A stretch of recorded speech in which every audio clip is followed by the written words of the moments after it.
Hello students, जैसा आप देख रहे हैं कि ये आपका चल रहा है चैप्टर नंबर 10 व्यवसाय प्रबंध, अर्थ, परिभाषा, प्रकृति, कार्यक्षेत्र तथा स्तर, business management, meaning, definition, nature, scope and levels. अब जिसी में सबसे पहला आपका पॉइंट है व्यवसाय का अर्थ, मीनिंग ऑफ बिजनेस। जैसा कि आप सब जानते हैं, आपको पहले भी पढ़ाया गया है कि बिजनेस जो शब्द बना है वो बीजी शब्द से बना है। बीजी का मतलब है कि किसी कार्य में व्यस्त रहना, लेकिन अर्थशास्त्र में इसको अलग ढंग से प्रस्तुत किया गया है। जैसे आप ये देख रहे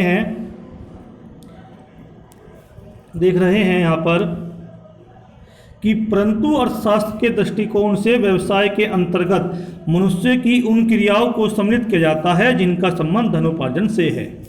यानी कि अर्थशास्त्र के अंदर जिन कार्यों का संबंध धन उत्पत्ति से होता है उनको हम व्यवसाय कहते हैं।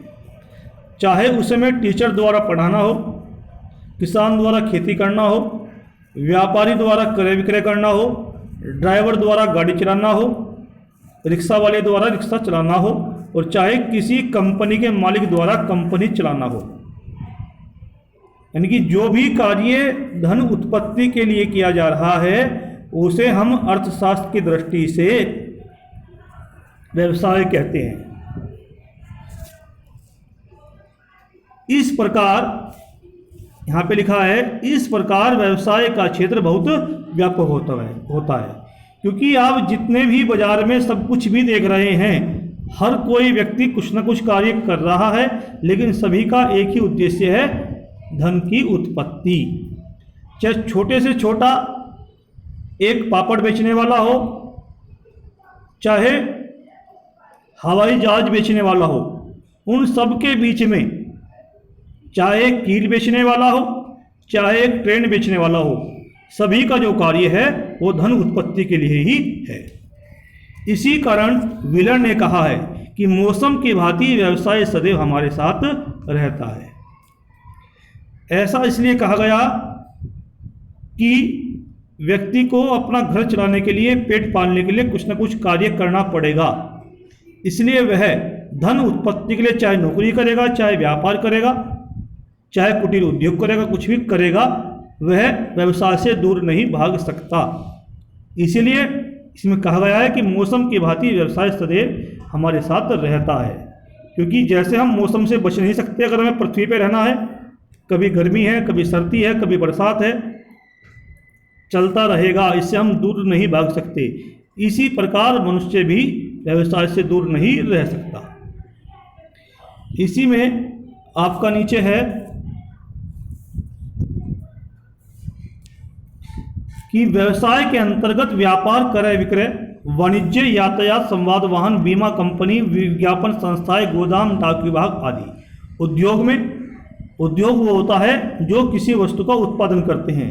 उद्योग जर्निंग उद्योग, निर्माणी उद्योग, निष्कर्षण उद्योग, संश्लेषणात्मक उद्योग, रचनात्मक उद्योग, वितरण सेवाएं एवं प्रत्यक्ष सेवाएं आदि का समावेश होता है। चलिए, आर्थिक दृष्टि से तात्पर्य ऐसी क्रियाओं से है जो प्रकृति प्रदत्त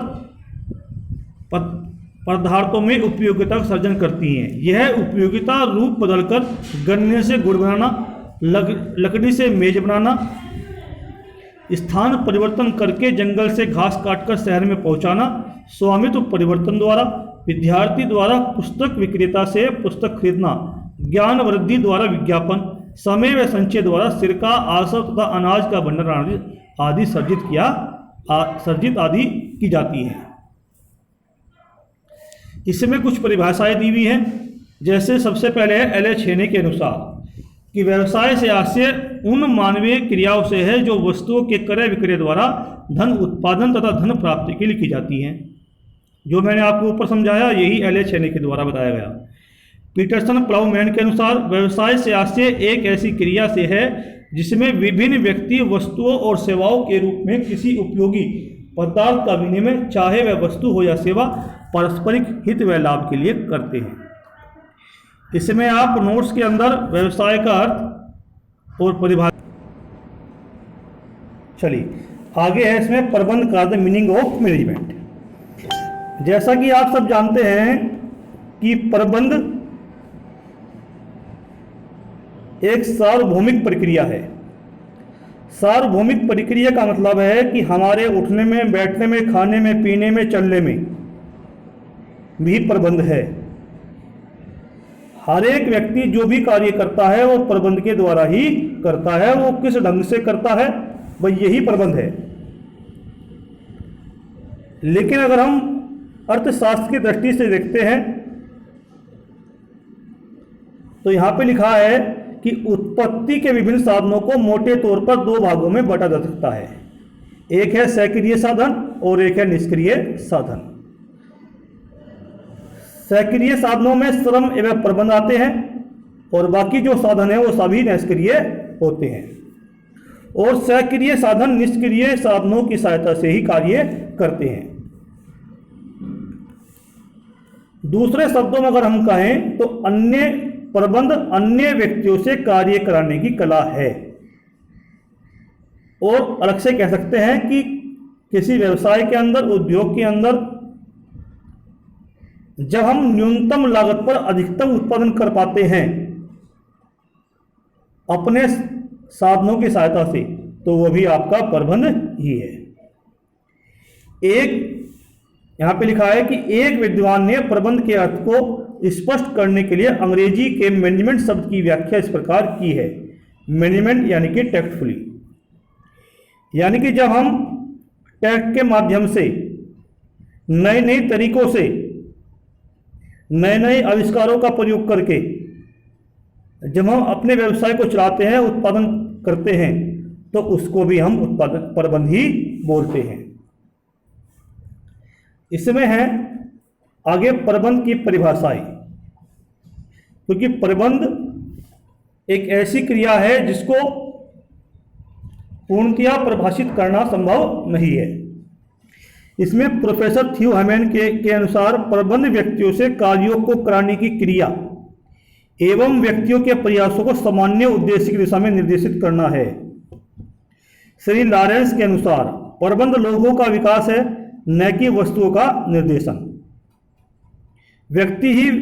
प्रबंध ही व्यक्तिगत प्रशासन है। EFL ब्रेच ने कहा था कि प्रबंध नियोजन तथा शासी की क्रियाओं पर नियंत्रण रखने की क्रिया है। स्टैनले वेंस के अनुसार प्रबंध केवल निर्णय तथा मानव की क्रियाओं पर नियंत्रण करने की विधि है ताकि निर्धारित लक्ष्यों की प्राप्ति हो जाए। जेम्स एल लुंडी के अनुसार प्रबंध मनुष्य रूप से विशिष्ट उद्देश्यों की प्राप्ति के लिए दूसरे के प्रयत्नों को नियोजित, समन्वित, प्रेरित तथा नियंत्रित करने का कार्य है। प्रोफेसर किम्बाल के अनुसार व्यापक रूप से प्रबंध उस कला को कहते हैं जिसके द्वारा किसी उपक्रम में मनुष्य एवं पदार्थों को नियंत्रित करने के लिए आर्थिक सिद्धांतों को प्रयोग में लाया जाता है। इसका भी आप प्रबंध का अर्थ या परिभाषाएं नोट्स के रूप में लिखेंगे। धन्यवाद।